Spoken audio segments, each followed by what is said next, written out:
தமிழகத்தில் இன்று காலை தொடங்கி நடைபெற்று வரும் சட்டமன்ற தேர்தலை முன்னிட்டு நடிகரும் அரசியல்வாதியுமான விஜய் வாக்குப்பதிவு நேரத்தை நீட்டிக்க வேண்டும் என தேர்தல் ஆணையத்திடம் கோரிக்கை வைத்துள்ளார்.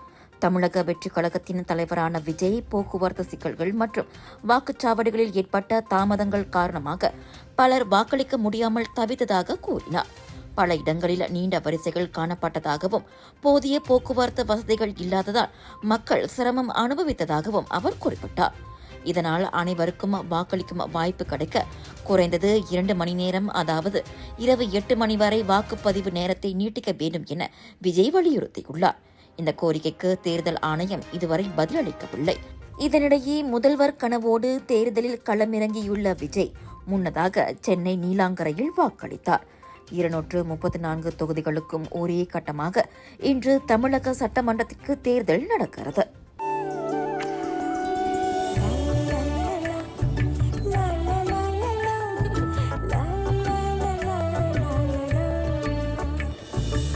எல்லார் நம்பிக்கையும் நிறைவேறணுங்கிறது தான் ஏன் பிரார்த்தனை. Z Black 3-in-1 ஊதுபத்தி, அசல் 3-in-1 ஊதுபத்தி. பிரார்த்தனை கைகூடும்.